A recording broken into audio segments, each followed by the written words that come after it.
नमस्कार, माउन्टेन समाचारमा स्वागत छ। म मञ्जु कार्की र म सुजन चालिसे। सुरुमा अहिलेसम्मका मुख्य समाचार।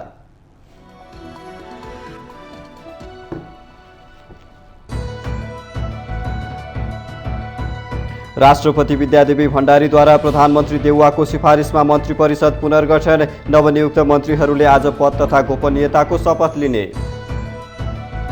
देशभित्र इन्धनको भरपर्दो विकल्प नखोज्दा इन्धनको मूल्य वृद्धि र शोधनान्तर घाटा नेपालका लागि टाउको दुखाइको विषय बन्यो। पेट्रोलियम पदार्थको स्थायी समाधान खोज्न जरुरी। वर्तमान संसदबाटै नागरिकता विधेयक पास गर्ने तयारी भइरहेको सभामुख सापकोटाद्वारा जानकारी। देशमा सुशासन कायम राख्न बाहेक आफ्नो कुनै स्वार्थ नभएको दाबी। नेकपा यसका अध्यक्ष माधव कुमार नेपाललाई सन्यास लिएर बस्न एमाले सचिव योगेश भट्टराईको सुझाव। शीर्ष नेताले सम्हालेर बोल्नुपर्ने भनाए। स्वास्थ्य बिमा बापतको भुक्तानी नपाएको भन्दै केही ठूला अदालतद्वारा सेवा रोक्ने चेतावनी। विपन्न नागरिकहरू स्वास्थ्य सेवा लिनबाट वञ्चित हुने चिन्ता। रुसी सुनको आयातमा प्रतिबन्ध लगाउने G7 का राष्ट्रहरूको निर्णय। सुनको प्रतिबन्धले रुसी अर्थतन्त्रमा ठूलो धक्का लाग्ने र युक्रेनमाथिको आक्रमण कमजोर बन्ने ठहर। र आइसिसी विश्वकप लिग 2 खेल्ने नेपाली क्रिकेट टोली घोषणा। सन्दीप लामिछानेको कप्तानीमा रहने टोलीले त्यसअघि क्यानाडा विरुद्ध 2 एकदिवसीय खेल खेल्ने।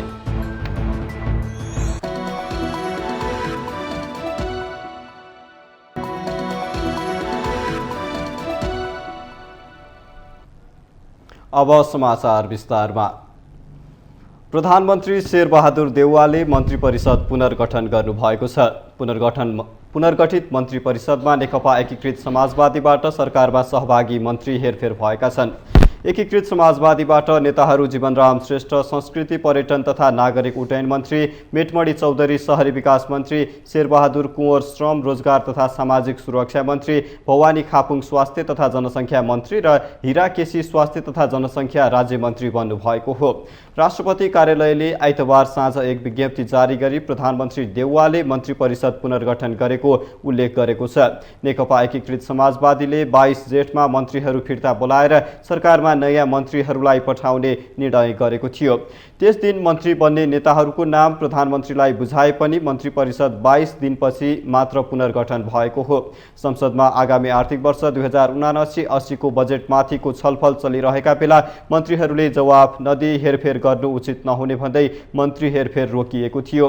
तर लामो समय भइसक्दा पनि प्रधानमन्त्रीले मन्त्री हेरफेर नगरेको भन्दै शनिबार बसेको एकीकृत समाजवादीको केन्द्रीय कमिटीको बैठकले पार्टीको निर्णय अनुसार मन्त्री हेरफेर नगरे अपमानको रूपमा बुझ्ने चेतावनी दिएको थियो। नवनियुक्त मन्त्रीहरूले आज बिहान 11 बजे राष्ट्रपति कार्यालय शीतल निवासमा पद तथा गोपनीयताको शपथ लिने जनाइएको छ।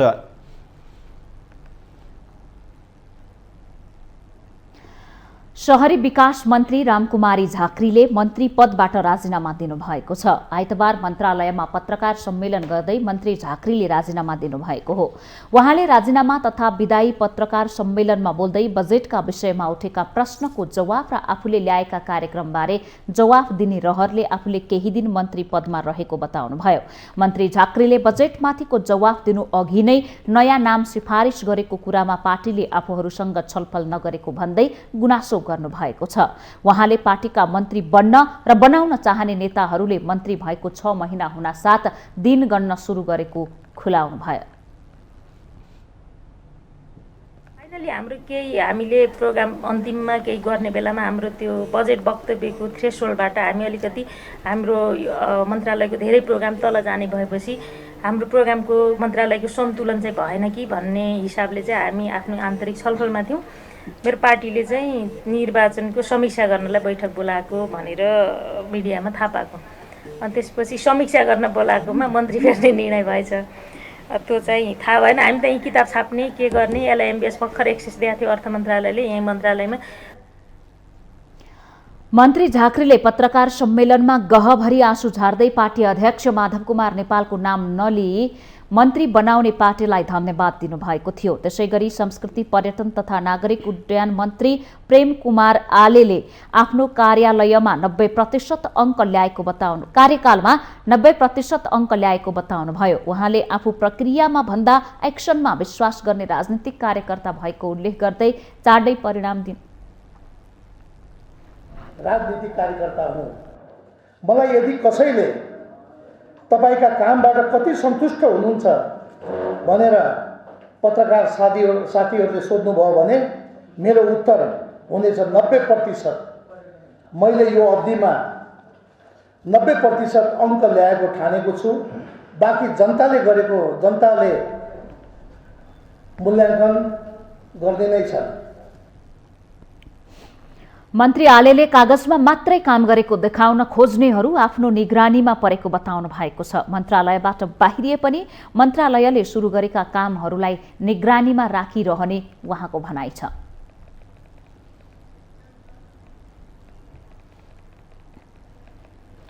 पेट्रोलियम पदार्थमा हुने मूल्य वृद्धि र त्यसले समग्रमा बढ्ने बजार महँगीका कारण बेला बेलामा तरङ्ग आउने गरेको छ।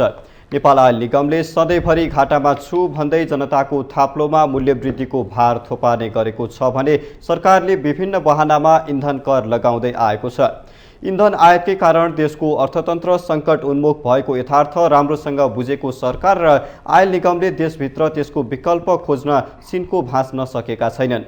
विद्युतीय र सौर्य ऊर्जाको खपत बढाउने वातावरण मिलाउन सके मात्रै पनि मुलुकलाई ठूलो राहत हुने देखिन्छ। तर सरकार र निगम दुवै इन्धन किनेर जनतालाई महँगोमा बेच्न मात्र उद्यत देखिन्छन्। देशभित्र इन्धनको भरपर्दो विकल्प नखोजेकै कारण भारतबाट महँगो मूल्यमा इन्धन आयात गर्दा मुलुकको शोधनान्तर घाटा निरन्तर रूपमा बढ्दै गएको छ। हाम्रो अर्थतन्त्र संकट उन्मुख हुनुको पछाडि यो एउटा प्रमुख कारण हो। एकातिर निरीह जनता महँगो इन्धन किन्न बाध्य छन् भने अर्कोतर्फ पेट्रोलियम पदार्थको आयातले देशको अर्थतन्त्र ओह्रालो लागिरहेको छ।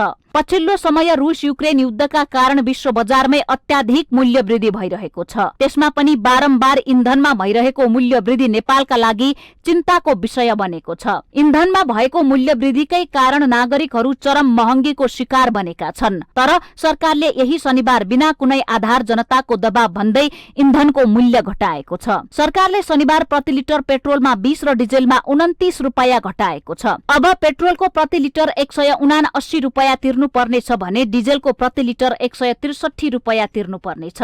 सरकारले इन्धनमा मूल्य घटाउँदा महँगीको मार खेपिरहेका सर्वसाधारण नागरिकलाई तत्कालका लागि केही राहत हुने देखिए पनि सरकारले समग्रमा इन्धनको मूल्य समायोजन कसरी गर्छ भन्ने मुख्य चिन्ताको विषय हो। किनकि अन्तर्राष्ट्रिय बजारमा पेट्रोलियम पदार्थको भाव बढ्दा यहाँ पनि बढ्ने र घट्दा यहाँ पनि घट्ने प्रावधान छ। तर अहिले अन्तर्राष्ट्रिय स्तरमा पेट्रोलियम पदार्थको भाव घटेको छैन। धेरैले मनन गर्न नसकेको विषय के हो भने इन्धनको मूल्य वृद्धि नेपाल आयल निगमकै लापरवाहीका कारण भइरहेको छ। उसले आफ्नो चुहावट समेत रोक्न सकेको छैन।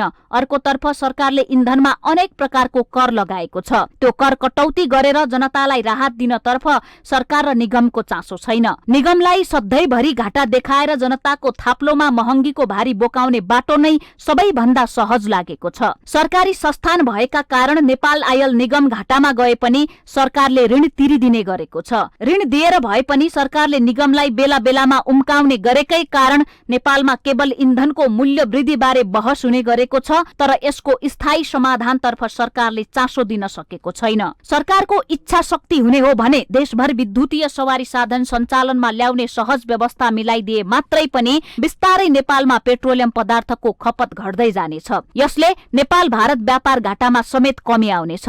त्यसैले सधैँ इन्धनको मूल्य बढ्यो भनेर सडकमा टायर बालेर तोडफोड गर्नुभन्दा मुलुकभित्रै विद्युतीय वायु तथा सौर्य ऊर्जाको प्रयोग बढाएर पेट्रोल डिजेल र खाना पकाउने ग्यासको आयातलाई विस्थापित गर्न अति आवश्यक भइसकेको छ। यसले आर्थिक रूपमा नेपाल स्वावलम्बी बन्ने अवसर पनि सृजना हुनेछ। दोलखा लगायतका स्थानमा इन्धन भएको पुष्टि भइसकेको छ। तर त्यसको उत्खनन गर्नतर्फ सरकारले ध्यान दिन सकेको छैन। नागरिकहरूले पनि इन्धनको मूल्य घटाउन आन्दोलन गर्नु भन्दा देशभित्र त्यसको विकल्प खोज्न सरकारलाई दबाब दिन जरुरी छ। यसका लागि समाजको सोच बदलिनुपर्छ। निगमले पनि बाहिर चरम घाटामा छु भन्दै भित्रभित्रै शेयर धनीलाई लाभांश, व्यवसायीलाई कमिसन र कर्मचारीलाई बोनस बाँड्ने काम गर्न मिल्दैन। उपभोक्तामाथि निरन्तर रूपमा मूल्य वृद्धि थोपारेर दलाल र कर्मचारीलाई पोस्ने काम बन्द गर्नुपर्छ। सधैँभरि निगमले अर्बौंको घाटा बोकिरहने, इन्धन किन्दा किन्दै मुलुकसँग विदेशी मुद्रा अभाव हुने तर देशभित्र यसको विकल्प खोज्न सिन्को पनि नभास्ने प्रवृत्ति अन्त्य भएन भने यसले नेपालको सिङ्गो अर्थतन्त्र ध्वस्त बनाउन सक्छ। यदि सरकारले साँच्चीकै इन्धनको विकल्प खोज्ने हो भने देशभित्र सार्वजनिक यातायात व्यवस्थित र सहज बनाउनुपर्छ, ताकि बढी भन्दा बढी नागरिक सार्वजनिक सवारी साधनमा आवत जावत गर्न सकुन्। रातारात नेपाली जनता विद्युतीय ऊर्जामा रूपान्तरित हुन सक्दैनन् होला, तर आज सुरुवात गरे अबको 5 वर्षमा 10 वर्षमा धेरै नेपालीको घरमा माइक्रोवेभ र इन्डक्सन चुलो प्रयोगमा आउनेछ। विद्युतीय सवारी साधनको प्रयोग बढ्नेछ र समग्रमा मुलुक पेट्रोल र डिजेलकै भर पर्नुपर्ने अवस्थाको अन्त्य हुँदै जानेछ।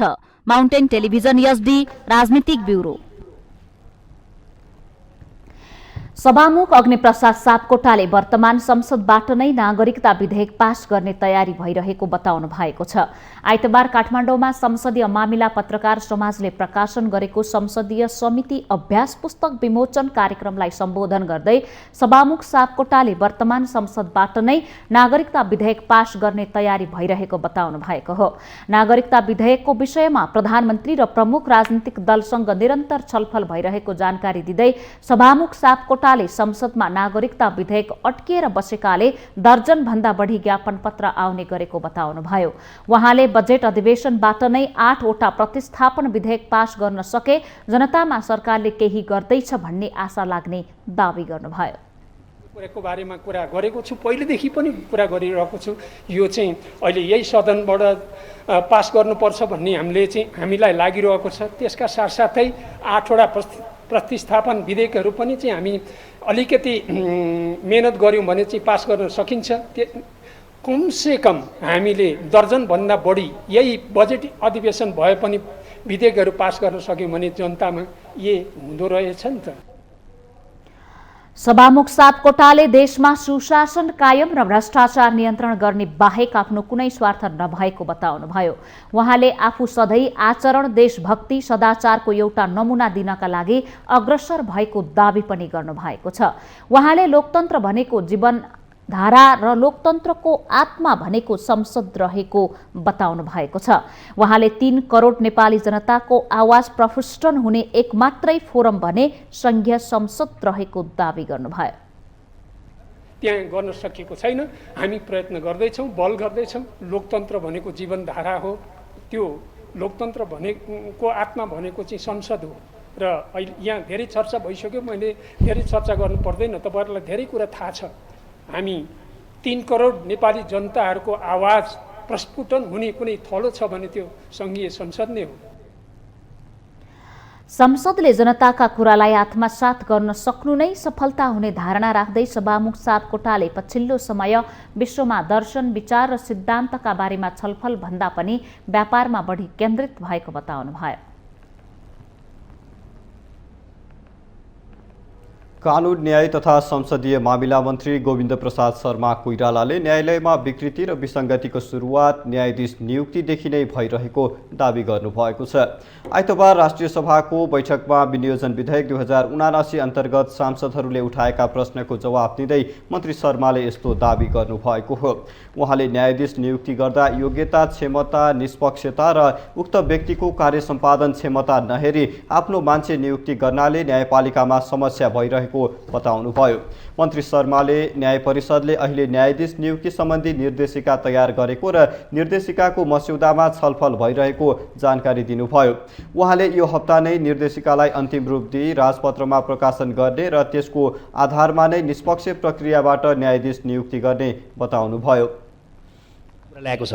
त्यसैले कानुन न्याय परिषदले अहिले एउटा न्यायाधीश नियुक्ति सम्बन्धी निर्देशिका तयार गरेको छ। निर्देशिकाको मस्यौदामा छलफल भइरहेको छ र यो हप्ता नै त्यो निर्देशिकाको अन्तिम भएर हामी त्यसलाई चाहिँ के छ भन्दाखेरि राजपत्रमा प्रकाशित गरेर त्यसकै आधारमा एउटा निष्पक्ष प्रक्रियाबाट को नियुक्ति हुँदैछन् भन्ने कुरा आम सार्वजनिक सूचना प्रकाशित गरेर ती व्यक्तिको बारेमा पब्लिक अडिट गरेर न्यायाधीशहरूको नियुक्ति गरिनेछ भने न्यायपालिकामा भइरहेका व्यथिति र विसङ्गति विरुद्धमा परेका उजुरीहरूलाई हामीले फर्स्याउने क्रम र केही कारबाहीहरू अगाडि बढाएको ब्यौरा पनि म यहाँ निवेदन गर्न चाहन्छु। सशस्त्र द्वन्द्वको क्रममा भएका बेपत्ता, हत्या लगायतका तमाम मानव अधिकार उल्लङ्घनका घटनाहरूलाई सम्बोधन गर्ने कुरामा मन्त्रालय योजना बनाएर नै अघि बढिसकेको भन्दै मन्त्री शर्माले यस सम्बन्धी प्रक्रियालाई टुङ्ग्याउन 7वटै प्रदेशमा छलफल भइसकेको बताउनुभयो। उहाँले कानुन संशोधन भए लगतै आयोगमा आवश्यक सुधार गरेर सङ्क्रमणकालीन न्यायलाई टुङ्ग्याउनेतर्फ सरकार अघि बढ्ने प्रतिबद्धता पनि जनाउनुभयो। तमाम मानव अधिकार उल्लङ्घनका घटनाहरूलाई सम्बोधन गर्ने काममा अहिलेसम्म गठित आयोगहरूबाट भएका कामहरूको बारेमा पनि टिप्पणी पनि गर्नुभयो र वास्तवमा काम हुन नसकेको, पीडितले न्याय नपाइरहेको र यो समस्या बल्झिएर बसेको चर्चा पनि गर्नुभयो। वास्तवमा यसले धेरै मद्दत पुगेको छ सरकारलाई। मन्त्री शर्माले सशस्त्र द्वन्द्वको क्रममा बेपत्ता भएका र हत्या लगायतका मानव अधिकार उल्लङ्घनका घटनाहरूलाई सम्बोधन गर्न सरकार प्रतिबद्ध रहेको बताउनुभयो।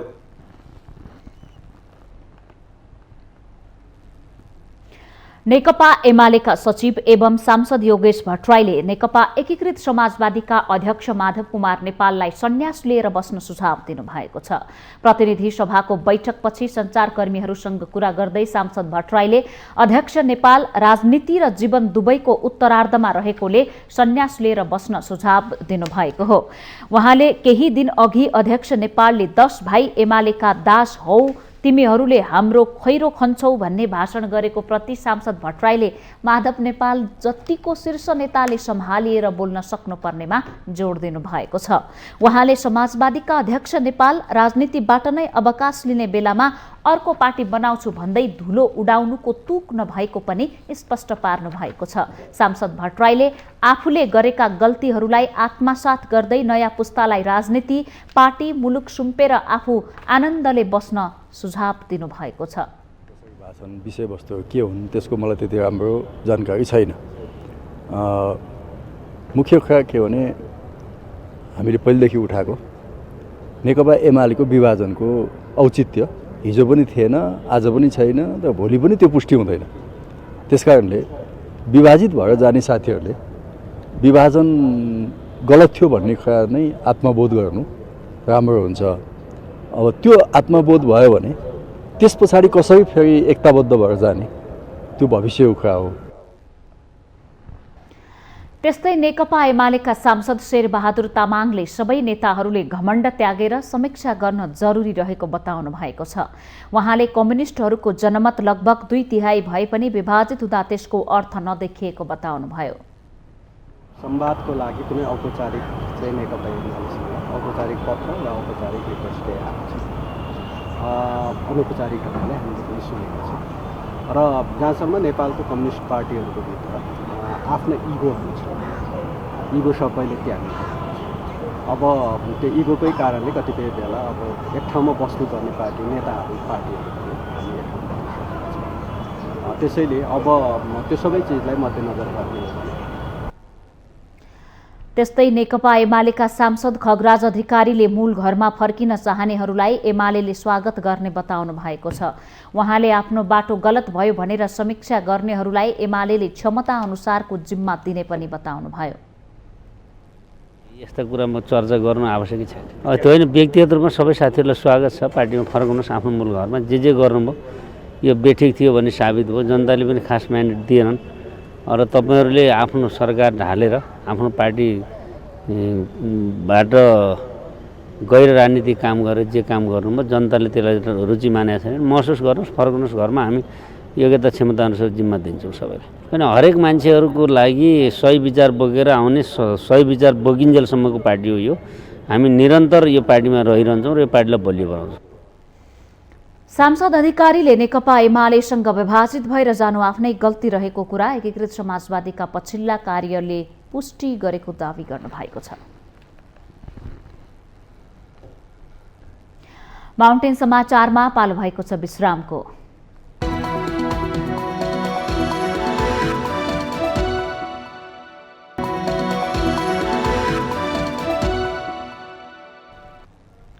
विश्रामपछि स्वागत छ। अब बाँकी समाचार। जुनसुकै बेला आइपर्ने स्वास्थ्य समस्या र यसको उपचारबाट कोही पनि नागरिक वञ्चित हुनु हुँदैन भन्ने ध्येयका साथ स्वास्थ्य बीमा कार्यक्रम ल्याइएको हो। 2072 सालदेखि सुरु भएको स्वास्थ्य बीमा कार्यक्रमको भुक्तानी स्वास्थ्य बीमा बोर्डले रोकेको भन्दै पछिल्लो समय निजी अस्पतालले मात्र नभएर सरकारी अस्पतालले पनि बीमा सेवा बन्द गर्ने तयारी गरेका छन्।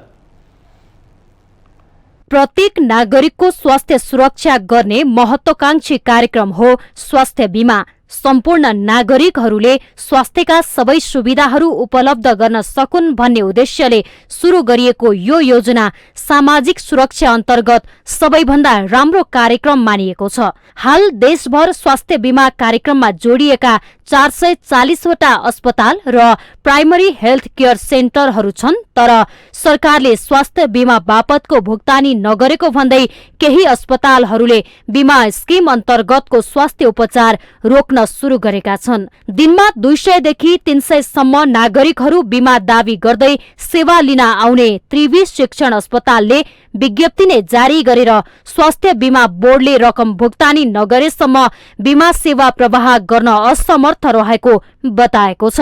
स्वास्थ्य बीमा कार्यक्रम अन्तर्गतको सेवाको 15 करोड रुपैयाँ पाउन बाँकी रहेको भन्दै अस्पताल सरकारी भए पनि सम्पूर्ण कर्मचारी तलबदेखि अस्पताललाई आवश्यक पर्ने सम्पूर्ण सामग्रीहरू अस्पतालबाट उठेको रकमबाट ल्याउनु पर्ने बाध्यता भएकाले सरकारबाट प्राप्त स्वास्थ्य बीमाको जिम्मा अस्पताल एक्लैले लिन नसक्ने बताएको छ। अब क्लेम लिन त हाम्रो 8 करोड छ हैन, त्यो त अब आज न भोलि पाइएला हैन, त्यो हाम्रो लागि अब त्यति ठुलो इस्युको विषय होइन। तर हामीले क्लेम गरेको सर्भिस दिएको कुराहरूलाई नै होल्ड गरिदिने, रोकिदिने, पेमेन्ट इभ्यालुएसन नगरिदिने भएपछि त हामी तर्सियौँ हैन। किन भन्दाखेरि बिरामीले त सर्भिस लिएको छ, अपरेसन गराएको छ, भर्ना भएको छ, त्यो गर्दाखेरि हस्पिटलको रिसोर्सेसहरू युज भएको छ। इभन शिक्षा मन्त्री स्वास्थ्य मन्त्रालयले पनि हामीले जानकारी दियौँ, बीमा बोर्डलाई जानकारी दियौँ र बीमा बोर्डको के अरे डाइरेक्टरसँग हामी गएर मिटिङै गऱ्यौँ। हामी दुवैजना डेप्युटी डाइरेक्टर र प्रशासनको गएर, तर के पनि सुनवाई भएन त्यसमा। विशेष गरी आर्थिक अवस्था कमजोर भएका नागरिकलाई स्वास्थ्य उपचारमा सहज होस् भन्ने उद्देश्यले 2072 सालमा सुरु गरिएको यो सेवाको सम्पूर्ण जिम्मा स्वास्थ्य सेवा बोर्डले लिएको छ। देशैभर स्वास्थ्य बीमा कार्यक्रम आयोजना गर्ने तालुक निकाय स्वास्थ्य सेवा बोर्ड गैर जिम्मेवार रहेको भन्दै आरोप लाग्न थालेको छ। अस्पतालहरूले स्वास्थ्य बीमा सेवा बन्द गर्दै आइरहेको विषयमा बोर्डले भने आफूहरू समस्याको गहिराईसम्म पुगेर समाधान गर्नेतिर अग्रसर रहेको बताएको छ। केही रकमहरू बाँकी छ, त्यो रकम हामी प्रक्रिया पुर्याएर हामी दिन्छौँ।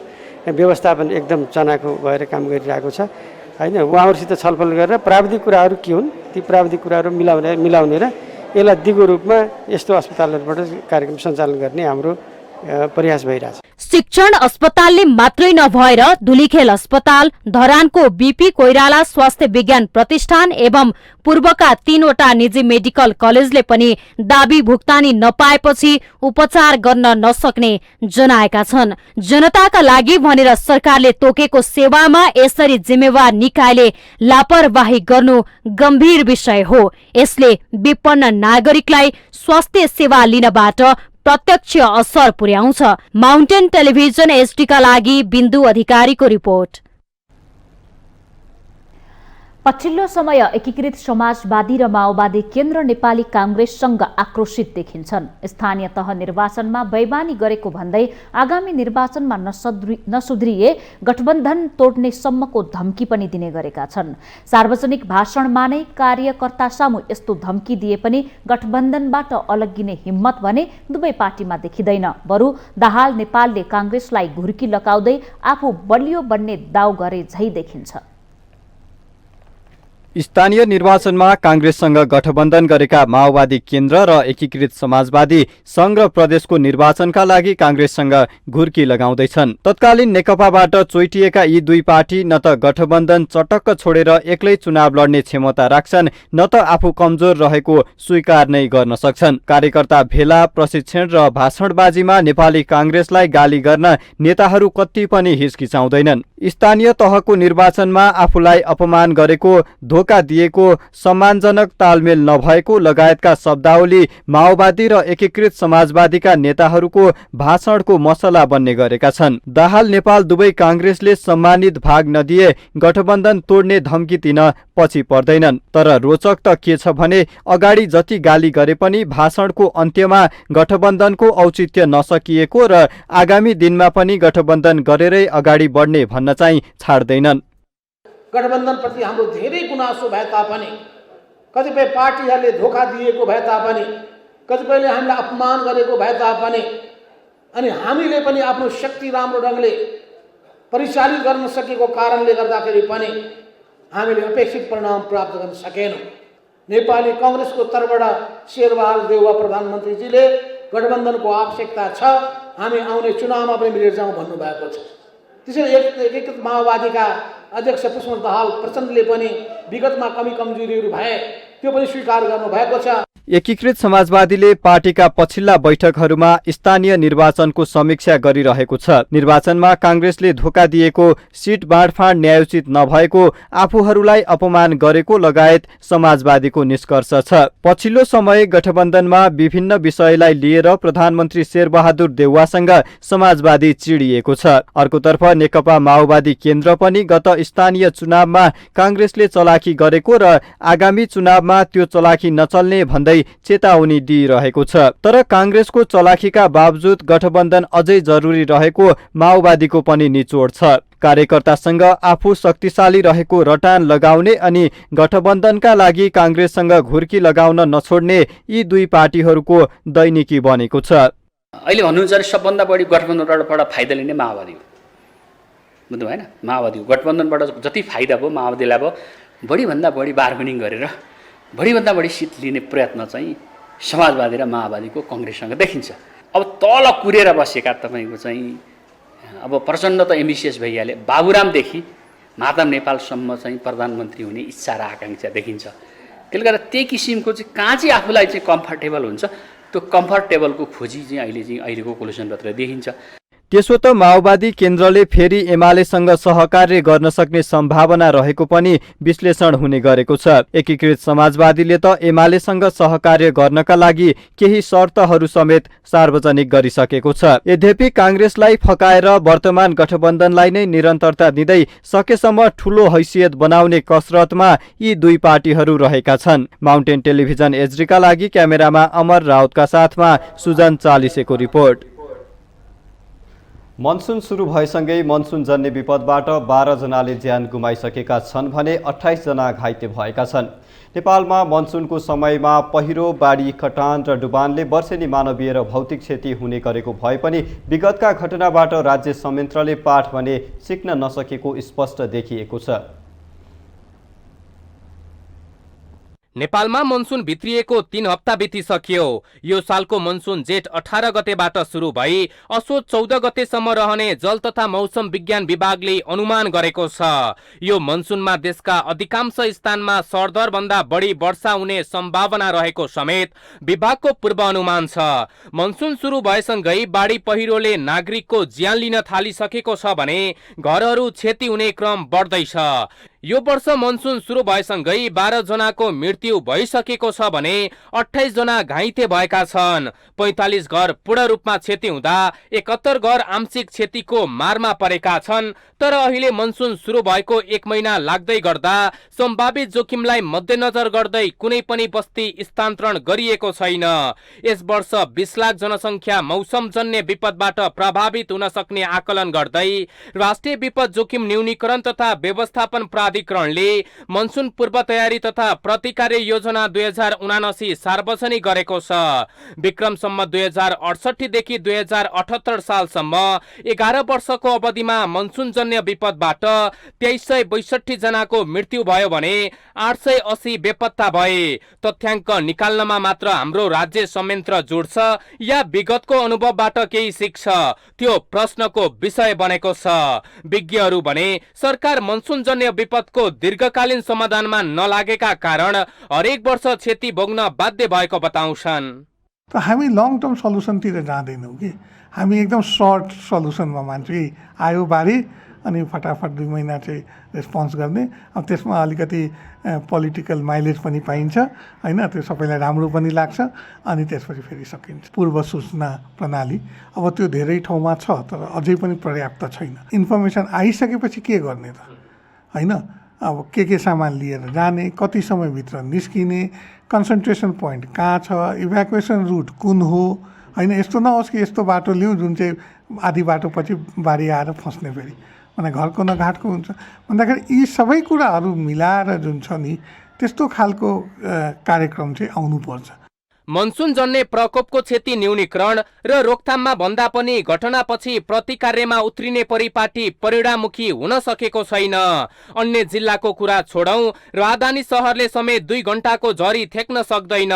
नदी क्षेत्रमा हुने अतिक्रमण, अव्यवस्थित संरचना निर्माण, ढल निकासको अभावका कारण पनि बाढीबाट हुने विपदलाई अझ बढावा दिइरहँदा गृह मन्त्रालय अन्तर्गतको राष्ट्रिय विपद जोखिम न्यूनीकरण तथा व्यवस्थापन प्राधिकरण भने मनसुन जन्य जोखिम नियन्त्रण गर्न कुनै कसर बाँकी नछोडेको दाबी गर्छ। कति पानी पर्यो भन्ने कुरा महत्त्वपूर्ण होइन, पानीले के कति जनधनको क्षति गर्न सक्छ, कस्तो प्रभाव पार्न सक्छ भन्ने कुरा महत्त्वपूर्ण हो। त्यसले पहिरो ल्याउन सक्छ कि कति क्षेत्र डुबानमा पार्न सक्छ कि भन्ने कुरा महत्त्वपूर्ण कुरा हो। अब अहिले विशेष गरी बाढीको दृष्टिकोणले हेर्ने भने तराईका अधिकांश जिल्लाहरू जोखिममा छन्। अब हाम्रो पहिरोको दृष्टिकोणले यो पहाडी क्षेत्रहरू, पहाडी जिल्लाहरू विशेष गरी जोखिममा छन्। अहिले तत्काल चाहिँ अहिलेको यो मनसुन सुरु भइसकेपछि हामीले बस्ती स्थानान्तरण गरेका छैनौँ, तर पनि हामीले जिल्ला प्रशासन कार्यहरूलाई, जिल्ला विपद व्यवस्थापन समितिलाई अथवा विशेष गरी प्रमुख जिल्ला अधिकारीज्यूलाई हामीले स्पष्टसँग भनेका छौँ त्यसको निराकरण गर्नुहोला। त्यहाँबाट गर्न सक्ने अवस्था छैन भने तत्काल हामीलाई जानकारी गराउनुहोला भनेर उहाँहरूलाई भनेका छौँ। विदेशमा वर्षाको पानी समेत नियन्त्रण गर्ने संरचना बनिसकेका छन्, तर नेपालमा बाढीको पूर्व सूचना पाउँदासम्म पनि राज्य संयन्त्रले मानव बस्तीलाई सुरक्षित ठाउँमा लैजान सक्दैन। मनसुनका 4 महिना जाग्ने अनि 8 महिना निदाउने हाम्रा जिम्मेवार निकायको होस समयमै नखुल्दा यो मनसुनमा पनि नागरिकले अनाहकमा क्षति बेहोर्नु पर्ने नियति दोहोरिने देखिन्छ। माउन्टेन टेलिभिजन एसटीका लागि क्यामेरामा निखिल कपालीको साथमा नफराज पौडेलको रिपोर्ट। माउन्टेन समाचारमा पालो भएको छ विश्रामको।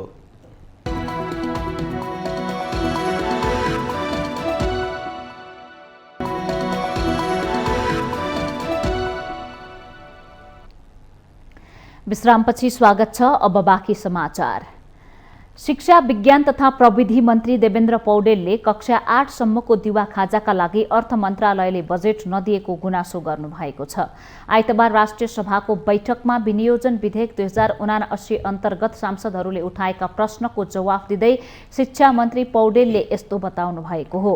उहाँले मन्त्रालयले कक्षा 8 सम्म नै दिवा खाजाको व्यवस्था माग गरेर अर्थ मन्त्रालयलाई पठाएको बताउनु भएको छ।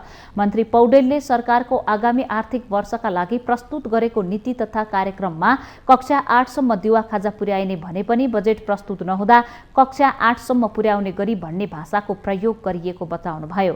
उहाँले यो गल्ती मन्त्रालयको तर्फबाट नभएको उल्लेख गर्दै यस प्रकारका सबै त्रुटिहरू सच्याउन आवश्यक रहेको बताउनु भएको छ।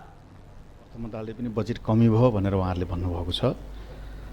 नीति कार्यक्रममा आयो, बजेटमा यो आएन। बजेटमा के भाषामा आयो भने सायद मान्यज्यूले सुन्नुभयो, बजेटमा चाहिँ 8 सम्म पुर्याउने गरी हाललाई यो वर्ष 6 भनेर आयो, 6 चाहिँ लागू गरिनेछ भनेर आएको हुँदाखेरि अब यो मन्त्रालयको तर्फबाट भएको त्रुटि भन्दा पनि यस प्रकारका त्रुटिहरू चाहिँ समग्र सच्याउनुपर्छ भन्ने कुरा जायज छ। मन्त्री पौडेलले शिक्षा सम्बन्धी हरेक कुराहरू डिजिटल बनाउन मन्त्रालय प्रतिबद्ध रहेको बताउनु भएको छ। प्रतिनिधि सभाको विशेष समयमा बोल्ने सांसदहरूले राष्ट्रिय सरोकारका विभिन्न विषयमा सरकारको ध्यानाकर्षण गराएका छन्।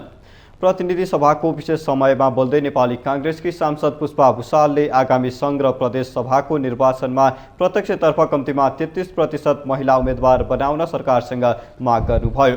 सांसद भुसालले प्रत्यक्ष निर्वाचनतर्फ समानुपातिक समावेशी प्रतिनिधित्वका लागि 50% स्थानलाई सुनिश्चितता गर्न अबको निर्वाचनमा कम्तीमा 33% महिला उम्मेदवार बनाउन सरकारको ध्यानाकर्षण गराउनु भएको हो।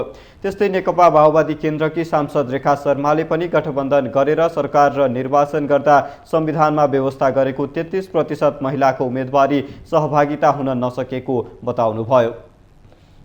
प्रत्यक्ष निर्वाचन प्रणालीतर्फ महिला उम्मेदवारहरूलाई उठाउने कि नउठाउने कानुन र संविधानमा त्यसको आवश्यकता संशोधनको आवश्यकता पनि सबैले महसुस पनि गरिराखेका छौँ। सभामुख महोदय, हामी समावेशी लोकतन्त्रका कुराहरू गर्छौँ। हामीले अहिलेको प्रतिनिधि सभाको निर्वाचनमा हेर्यौँ 33% महिलाहरू संसदमा अनिवार्य रूपबाट उपस्थिति गराउने भनेर अहिलेको संविधानले व्यवस्था गर्दै जाँदाखेरि समावेशी लोकतन्त्रको चाहना राख्ने पुरुष उम्मेदवारहरूले समानुपातिक प्रणालीतर्फ कुनै धेरै न्यून पदहरू प्राप्त गरेको कुराहरू हामीले देख्यौँ। राजनीतिक दलका शीर्ष नेताहरू र नेपाल सरकारलाई पनि यसलाई कानुनी बाध्यता गराएर हुन्छ के गरेर हुन्छ, कमसेकम आगामी सङ्घ र प्रदेशको निर्वाचनमा प्रत्यक्षतर्फ कम्तीमा पनि 33% महिलाहरूको उम्मेदवारी दिने बाध्यात्मक व्यवस्था गरियोस्। सामान्य सभामुखज्यू मार्फत म आग्रह गर्न चाहन्छु।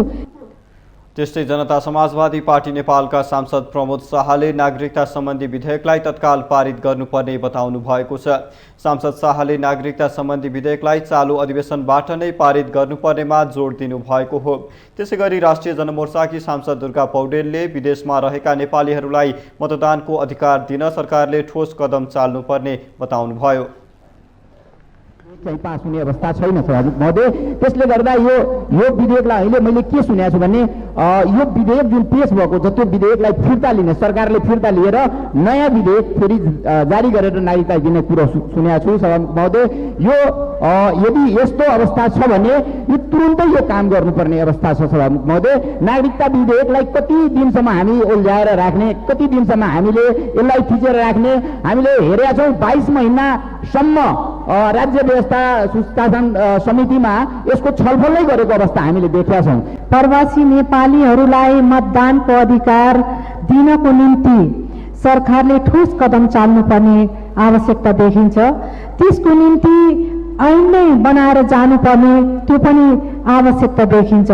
सम्माननीय सभामुख महोदय, अहिलेसम्म सर्वोच्च अदालतले 2074 साल चैतको 17 गते निर्देशनात्मक आदेश दिएको थियो, तर त्यो आदेशलाई कार्यान्वयन गरेको अवस्था छैन। अहिलेसम्म पनि त्यो कदमलाई अगाडि बढाएको देखिँदैन। उहाँले अब हुने सङ्घ र प्रदेशको निर्वाचनमा महिला, दलित तथा उत्पीडित समुदायको अधिकारमा कटौती गर्न नहुने धारणा राख्नु भएको छ।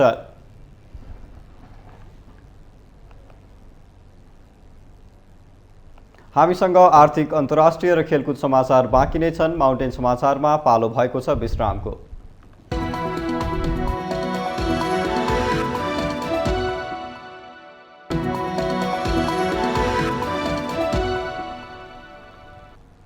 विश्रामपछि स्वागत छ। अब आर्थिक समाचार।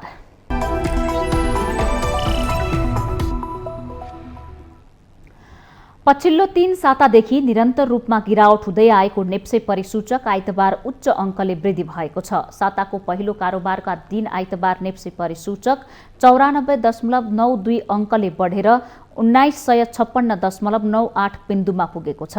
त्यस्तै सेन्सिटिभ इन्डेक्स 17.93% बढेको छ भने फ्लड इन्डेक्स 6.65 अङ्क र सेन्सिटिभ फ्लड इन्डेक्स 6.66 अङ्कले बढेको छ। आइतबार 230 कम्पनीको 63,63,000 किता सेयर 2 अर्ब 19 करोड 61 लाख रुपैयाँमा खरिद बिक्री भएको छ। आइतबार नेप्से परिसूचकसँगै कारोबार रकममा समेत सुधार भएको छ।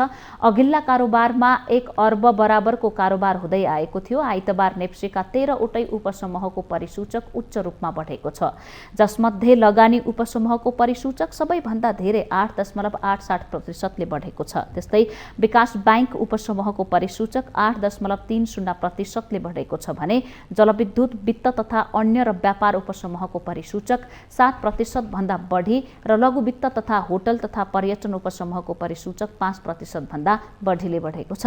आइतबार कारोबारमा आएका 2 दर्जन कम्पनीको शेयर सकारात्मक सर्किट लेभलमा कारोबार भएको छ। आइतबार कारोबारको आधारमा कुमारी बैंक अग्रस्थानमा देखिएको छ। सो बैंकको 8,64,38,000 बढीको कारोबार भएको छ। हिमालयन डिस्टिलरी र डाङ्गी ग्रुप पावरको 8 करोड भन्दा बढीको शेयर खरिद बिक्री भएको छ।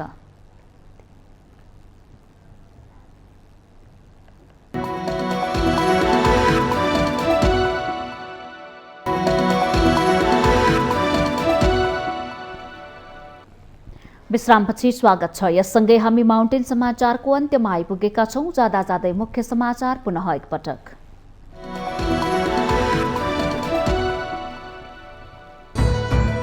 राष्ट्रपति विद्यादेवी भण्डारीद्वारा प्रधानमन्त्री देउबाको सिफारिसमा मन्त्री परिषद पुनर्गठन। नवनियुक्त मन्त्रीहरूले आज पद तथा गोपनीयताको शपथ लिने। देशभित्र इन्धनको भरपर्दो विकल्प नखोज्दा इन्धनको मूल्य वृद्धि र शोधनान्तर घाटा नेपालका लागि टाउको दुखाइको विषय बन्यो। पेट्रोलियम पदार्थको स्थायी समाधान खोज्न जरुरी। वर्तमान संसदबाटै नागरिकता विधेयक पास गर्ने तयारी भइरहेको सभामुख सापकोटाद्वारा जानकारी। देशमा सुशासन कायम राख्न बाहेक आफ्नो कुनै स्वार्थ नभएको दावी। नेकपा यसका अध्यक्ष माधव कुमार नेपाललाई सन्यास लिएर बस्न एमाले सचिव योगेश भट्टराईको सुझाव। शीर्ष नेताले सम्हाल लिएर बोल्नुपर्ने भनाई। स्वास्थ्य बीमा बापतको भुक्तानी नपाएको भन्दै केही ठूला अस्पतालद्वारा सेवा रोक्ने चेतावनी। विपन्न नागरिकहरू स्वास्थ्य सेवा लिनबाट वञ्चित हुने चिन्ता। रुसी सुनको आयातमा प्रतिबन्ध लगाउने G7 का राष्ट्रहरूको निर्णय। सुनको प्रतिबन्धले रुसी अर्थतन्त्रमा ठूलो धक्का लाग्ने र युक्रेनमाथिको आक्रमण कमजोर बन्ने ठहर। र आइसिसी विश्वकप क्रिकेट लिग 2 खेल्न नेपाली क्रिकेट टोली घोषणा। सन्दीप लामिछानेको कप्तानीमा रहने टोलीले त्यसअघि क्यानाडा विरुद्ध 2 एकदिवसीय खेल पनि खेल्ने।